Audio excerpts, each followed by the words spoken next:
नमस्कार दोस्तों, मेरे YouTube चैनल TVS पामिस्ट्री में आप सभी का बहुत बहुत स्वागत है।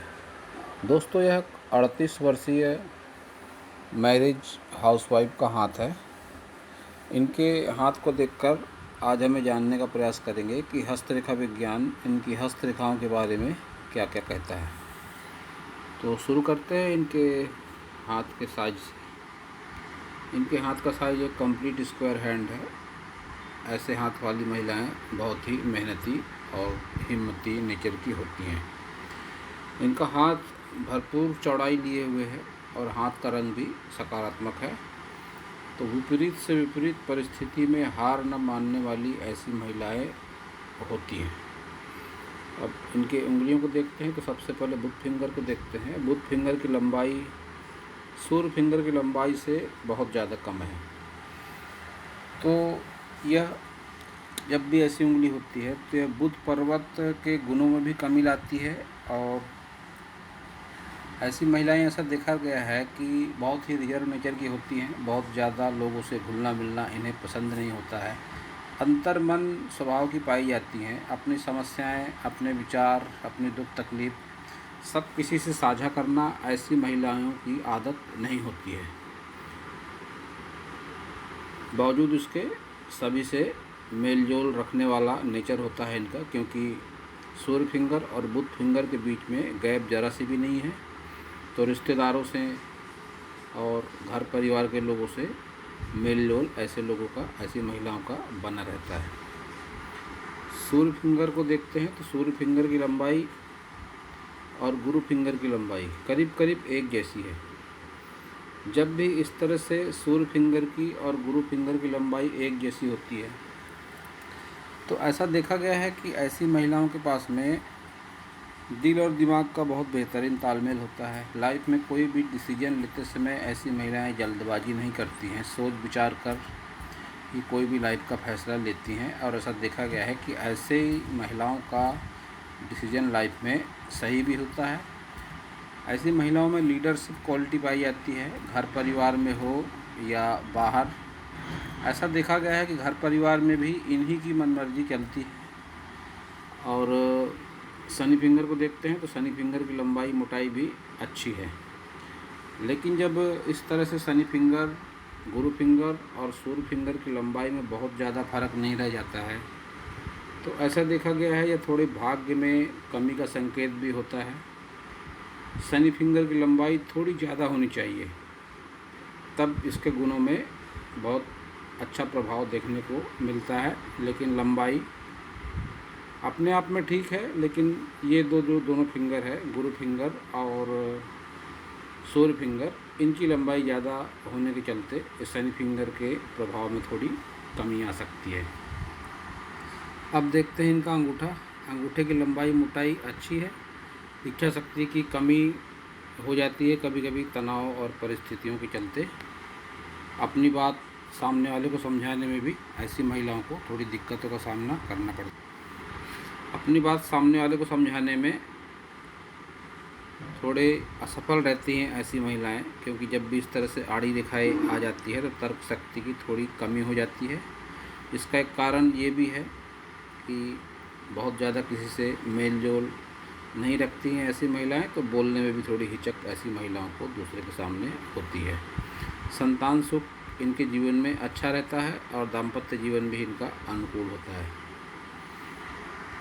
अब देखते हैं सभी पर्वतों को। तो सबसे पहले बुध पर्वत देखते हैं। बुध पर्वत का उभार बहुत ज़्यादा अच्छा नहीं है और कोई खड़ी लाइनें भी नहीं है। तो फिलहाल रुपए पैसे की तंगी का सामना इनको जीवन में ज़रूर करना पड़ रहा होगा। लेकिन दाम्पत्य जीवन ऐसी महिलाओं का अच्छा रहता है। पूरी तरह से अपने परिवार को समर्पित होती हैं ऐसी महिलाएं। जब इस तरह से विवाह रेखा एक होती है सिर्फ और स्पष्ट दिखती है तो ऐसी महिलाएं पूरी तरह से अपने घर परिवार के लिए समर्पित हो जाती हैं।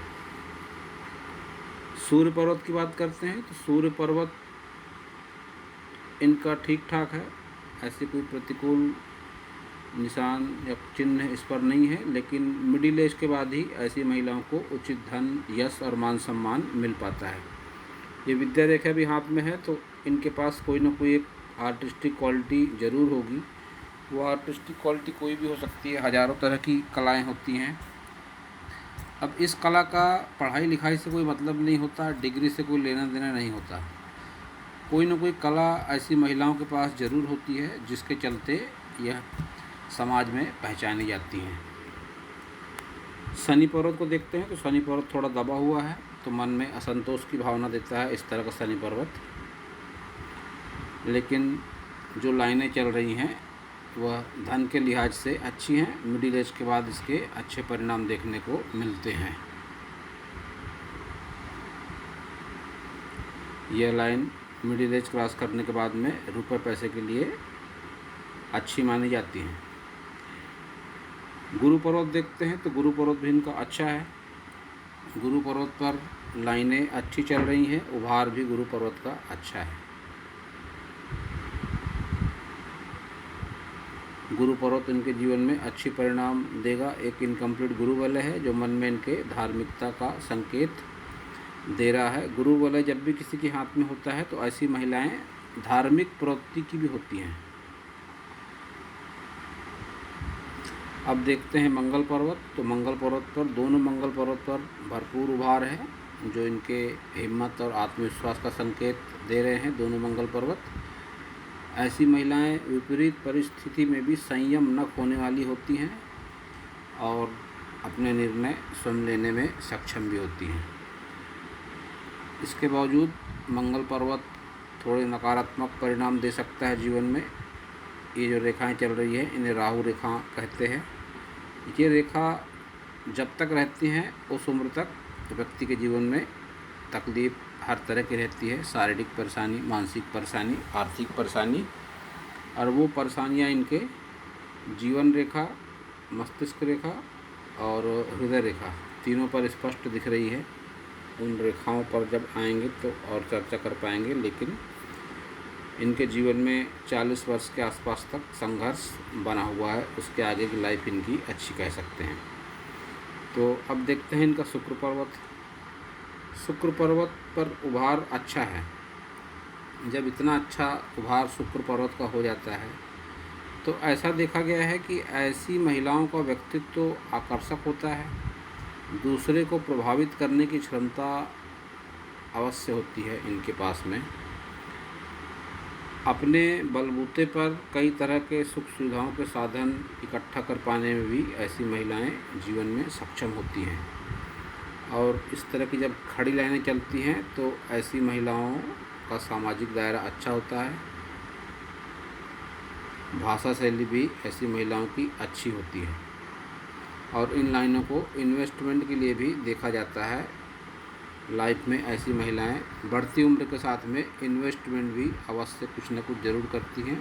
इस तरह से जब ये आड़ी रेखाएं आ जाती हैं तो यह बढ़ती उम्र में इन्वेस्टमेंट का प्रतीक मानी जाती हैं। बावजूद उसके शुक्र पर्वत इनका नकारात्मक परिणाम भी देगा, क्योंकि इस पर पितृदोष रेखाएं भी दिख पड़ती हैं। जब भी इस तरह से आड़ी खड़ी रेखाओं का जाल नुमा बन जाता है, जाल नुमा आकृति बनती है, तो इन रेखाओं को पितृदोष रेखा कहा जाता है।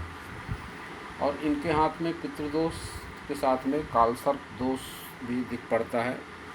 अगर इनकी कुंडली है तो मैंने सलाह दूंगा कि किसी पंडित से मिलकर इस समस्या का समाधान ये कराएं, और समाधान हो सकता है इसका। कालसर्प दोष, पितृदोष का निवारण पूजा पाठ के माध्यम से संभव है।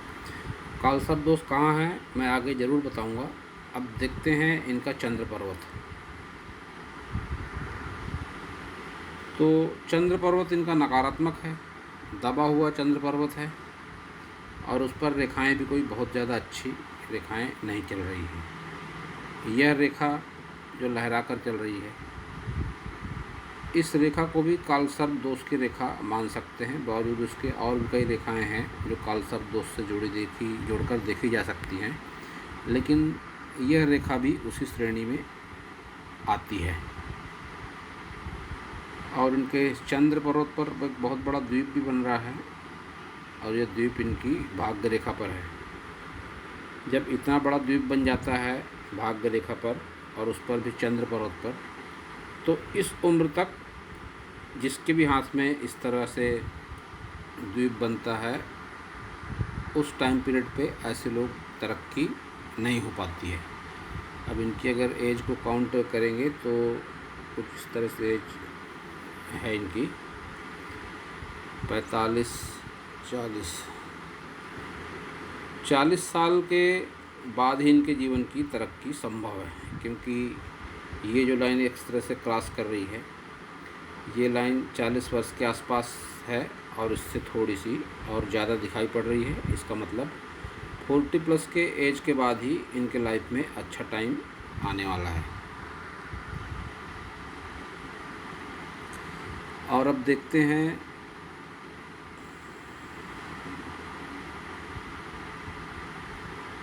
देखते हैं इनकी सभी प्रमुख रेखाओं को।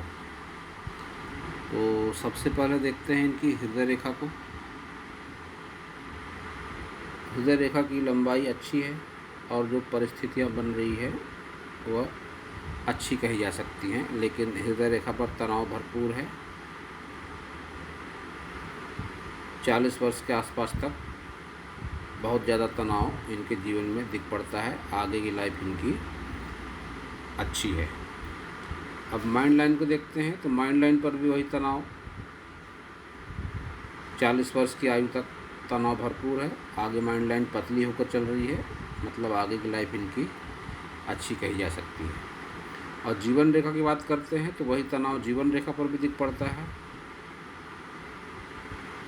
40 वर्ष के आसपास तक भरपूर तनाव है इनकी लाइफ में और उसके बाद की लाइफ इनकी अच्छी कह सकते हैं। जब भी इस तरह से मोटी होकर रेखा चलती है, रेखा वो कोई भी हो, हृदय रेखा हो, मस्तिष्क रेखा हो, जीवन रेखा हो या फिर भाग्य रेखा हो, जब भी रेखा मोटी होकर चलती है उस आयु तक व्यक्ति को तनाव भरपूर झेलना पड़ता है, शारीरिक, मानसिक, आर्थिक।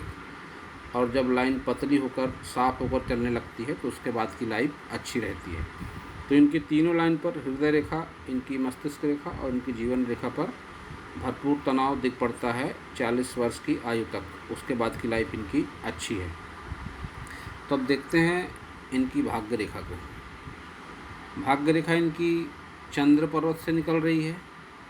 जब भी चंद्र पर्वत से भाग्य रेखा निकलती है तो ऐसी महिलाओं के भाग्य का उदय शादी के बाद और अधिकतर ऐसा देखा गया है कि शादी के बाद भाग्य का उदय होता है और पैतृक निवास स्थान से दूर होता है। महिलाओं पर तो यह बात बहुत हद तक लागू नहीं होती, लेकिन पुरुषों पर यह बात पूरी तरह से लागू होती है, क्योंकि महिलाएं तो वैसे भी शादी के बाद दूसरे घर में जाती हैं। लेकिन बहुत बार ऐसा देखा गया है कि जब महिला की भाग्य रेखा चंद्र पर्वत से निकलती है तो ऐसे महिलाओं के पति का भाग्य उदय भी जन्म स्थान से दूर ही संभव हो पाता है। तो भाग्य रेखा इनकी चंद्र पर्वत से निकल रही है और शनि पर्वत तक जा रही है। जैसे जैसे भाग्य रेखा की लंबाई आगे बढ़ रही है वैसे वैसे भाग्य रेखा स्पष्ट हो रही है और 40 वर्ष की आयु तक भाग्य रेखा मोटी होकर, गाढ़ी होकर बहुत चल रही है। जीवन में संघर्ष को बताती है और यह द्वीप भी उसकी हाँ में हाँ मिला रहा है। जब भी द्वीप बनता है, मैंने पहले भी बताया, जब भी द्वीप बनता है उस टाइम पीरियड तक जिसके भी हाथ में द्वीप होता है वह तरक्की नहीं कर पाता। वह महिला हो, पुरुष हो या कोई भी हो, बढ़ती हुई ज़्यादा उम्र का आदमी हो, जब भी इस तरह से द्वीप बन जाता है तो उस उम्र तक ऐसे लोगों की तरक्की नहीं हो पाती है। और इनका एज का कैलकुलेशन भी वही कह रहा है कि 40 वर्ष के बाद ही इनके जीवन में कुछ कष्ट कम होने की संभावना बनी हुई है।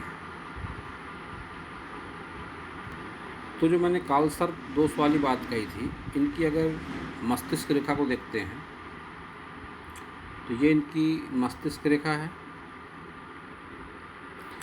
और ये मस्तिष्क रेखा आगे और पीछे दो मुही होकर चल रही है। जब भी इस तरह दो मुही होकर चलती है लाइन, मस्तिष्क रेखा हो, भाग्य रेखा हो, जीवन रेखा हो या हृदय रेखा हो, तो यह कालसर्प दोष का कारण मानी जाती है। ये दो मुही होकर चल रही है मस्तिष्क रेखा, चंद्र पर्वत पर इस तरह से लहराती हुई लाइन चल रही है और इनके जीवन रेखा के बाजू से एक लाइन और इस तरह से करीब करीब डबल होकर संघर्ष के साथ चल रही है, तो इस लाइन को भी कालसर्प दोष से जोड़कर देखा जाता है। तो एक तो ये डबल लाइन, एक ये दो मुही लाइन और ये लाइन इस बात का भरपूर संकेत है कि इनके लाइफ में कालसर्प दोष भी बना हुआ है, कालसर्प दोष और शुक्र पर्वत पर पितृदोष। तो इसका निवारण पूजा पाठ के माध्यम से ही संभव है। उसके बाद लाइफ बहुत काफ़ी हद तक आसान हो जाती है, दुख तकलीफ़ें बहुत हद तक कम भी हो जाती हैं। इनके हाथ में एक बढ़िया धन त्रिकोण भी है, थोड़ा अस्पष्ट है फिलहाल, लेकिन आगे इसके स्पष्ट होने की संभावना बनी हुई है। इस तरह से एक धन त्रिकोण भी इनके हाथ में बन रहा है, जो 40+ की एज के बाद में अच्छे परिणाम देता है। जीवन में रुपये पैसे की तंगी बहुत हद तक दूर हो जाती है। इतना रुपया पैसा ज़रूर होता है ऐसे लोगों के पास में जिनके भी हाथ में धन त्रिकोण बनता है 40+ की एज के बाद, कि ये अपने जीवन की सभी आवश्यकताओं को पूरी कर सकते हैं और किसी के आगे हाथ फैलाने की ज़रूरत नहीं पड़ती। वही राहु पर्वत पर क्रॉस भी बन रहा है। जब भी ऐसा क्रॉस किसी के हाथ में बनता है तो ऐसे लोगों के पास में 40 से 45 वर्ष के आसपास में परिवर्तन होता है, और वह परिवर्तन संघर्ष के साथ जीवन में लाभ भी अवश्य देता है। तो भरपूर संभावना बनी हुई है इनके बाद में कि 40 वर्ष के बाद जीवन में कोई परिवर्तन हो और इनके जीवन में संघर्ष के साथ ही हर तरह का लाभ भी जरूर मिले। इनके केतु पर्वत पर मछली का निशान है। ऐसा मछली का निशान साधारण तौर पे पुरुषों के हाथ में ज़्यादा पाया जाता है, लेकिन इनके हाथ में मछली का निशान है। इसका मतलब इनको पुश्तैनी ज़मीन जायदाद से लाभ, इंश्योरेंस के पैसे से लाभ, लंबी दूरी की यात्राओं से लाभ या अचानक धन लाभ, इन सब में से कोई न कोई रास्ते से इनके जीवन में लाभ जरूर मिलेगा। लेकिन इस केतु पर्वत पे मछली के निशान को अधिकतर पुश्तैनी ज़मीन जायदाद से लाभ को लेकर देखा जाता है। तो ऐसी भी संभावनाएं बनती हुई दिखती हैं कि हो सकता है इनके माता पिता इनके लिए ज़मीन जायदाद का कुछ हिस्सा दे दें। ऐसी संभावना बनी हुई है, क्योंकि साधारण तौर पे महिलाओं के हाथ में इस तरह से केतु पर्वत पर मछली का निशान मैंने बहुत कम देखा है। तो निश्चित रूप से इनका लाभ भी इनको जीवन में ज़रूर मिलेगा। एक रेखा है मंगल पर्वत से मस्तिष्क रेखा तक रेखा, जो बहुत अच्छी रेखा मानी जाती है। इस तरह से देखिए रेखा चल रही है ये, और ये इनकी हृदय रेखा को टच कर रही है। तो ऐसी रेखा जब भी होती है तो ऐसी महिलाएं हिम्मत साहस के बलबूते पर अपना नेम और फेम जीवन में अवश्य बनाती है। लेकिन ऐसा देखा गया है कि इस तरह की रेखा जब होती है तो संबंध में थोड़ा तनाव भी आता है। अब वो तनाव माता पिता से हो सकता है, भाई बहनों से हो सकता है, या किसी नज़दीकी संबंध में भी हो सकता है। वही एक रेखा ये चल रही है मंगल पर्वत से मस्तिष्क रेखा तक रेखा। तो सिलाई का काम है, घर में रहकर सिलाई का काम करती हैं ये इस बात पे रेखा दिखा रही है मंगल पर्वत से माइंड लाइन तक रेखा, कि अपने बुद्धि मन दिमाग के जरिए से या कोई ना कोई रास्ते से जुड़ी हुई हैं जिनसे इनको लाभ हो रहा है। और एक लाइन कुछ इस तरह से भी इनके हाथ में, एक लाइन इस तरह से है शुक्र पर्वत से सूर्य पर्वत तक रेखा, लेकिन वो लहराकर चल रही है। जब भी इस तरह से रेखाएं चलती है तो ये संबंधों में तनाव को बताती है। इस तरह से लहराकर जब रेखाएं चलेगी तो संबंधों में तनाव को दिखाएगी। अब ये तनाव माता पिता भाई बहन या किसी नज़दीकी संबंधों के चलते हो सकता है, लेकिन तनाव निश्चित रूप से जीवन में होता ज़रूर है जब भी इस तरह से ये रेखा लहराकर चलती है। संबंधों में भावनात्मक रूप से आहत भी होना पड़ता है ऐसी रेखा जब भी हाथ में होती है। इनकी अगर उंगलियों के गैप की बात करते हैं तो ये जो बुध फिंगर और सूर्य फिंगर के बीच में गैप ज़रा भी नहीं है, मतलब रिश्तेदारी में मेल जोल रहता है इनका। और सूर्य फिंगर और शनि फिंगर के बीच में गैप नहीं है, तो माता पिता भाई बहनों से भी लगाव रखती हैं। और जब गुरु फिंगर और शनि फिंगर के बीच में गैप नहीं रह जाती है तो ऐसा देखा गया है कि इनका इनके जीवन साथी से भी लगाव होता है, जीवन साथी से स्नेह होता है। वहीं जब इस तरह से ये गैप आ जाती है तो ऐसा देखा गया है कि रुपया पैसा हाथ में टिकने में दिक्कतों का सामना करना पड़ता है। हाथ में रुपया पैसा आता ज़रूर है, लेकिन किसी न किसी ज़रिए से रुपया पैसा निकल जाता है। ये निचला पर्व जो होता है या धन को लेकर देखा जाता है सभी उंगलियों का। तो इस पर्व पर जब भी इस तरह से गैप होती है तो रुपया पैसा हाथ में टिकने में दिक्कतें आती हैं। यह बात महिला पुरुष दोनों पर समान रूप से लागू होती है। तो दोस्तों यह था इस हाथ के बारे में मेरा विश्लेषण। और दोस्तों मैं अपने कई वीडियो में बताता आया हूँ कि हाथ की रेखाएं व्यक्ति की सोच और कर्म के हिसाब से बनती और मिटती हैं। तो इनके हाथ में माइनस पॉइंट जैसा मैंने बताया काल सर्प दोष और पितृदोष की संभावना दिख पड़ती है हाथ में इनके। अगर ये इसका पूजा पाठ के माध्यम से समाधान करवा लेते हैं तो इनके जीवन में सकारात्मकता बहुत हद तक बढ़ जाएगी, ऐसा अनुभव है मेरा। इस तरह के सुझाव मैं कई लोगों को दे चुका हूँ जिसके भी हाथ में हस्तरेखाओं में इस तरह से पितृदोष, कालसर्प दोष और कई बार मांगलिक दोष भी दिखाई पड़ता है। इनके हाथ में मांगलिक दोष नहीं है, लेकिन कालसर्प दोष, पितृदोष बना हुआ है, जिसका इन्होंने परिणाम भी अवश्य ही झेला है जीवन में। इनकी तीनों लाइनों से दिख पड़ता है कि इन्होंने भरपूर तनाव, भरपूर संघर्ष आर्थिक, मानसिक, शारीरिक रूप से झेला है। तो इन संघर्षों में बहुत हद तक कमी आ जाती है जब इसका दोष निवारण हो जाता है, पितृदोष और कालसर्प दोष का, और जीवन में बहुत सकारात्मकता आ जाती है। तो दोस्तों यह था इस हाथ के बारे में मेरा हस्तरेखा का ज्ञान। अगर आपको मेरा वीडियो अच्छा लगा हो तो आप मेरे चैनल को सब्सक्राइब करें, मेरे वीडियो को लाइक करें, शेयर करें, कमेंट करें, और पूरा वीडियो देखने के लिए आप सभी का बहुत बहुत धन्यवाद।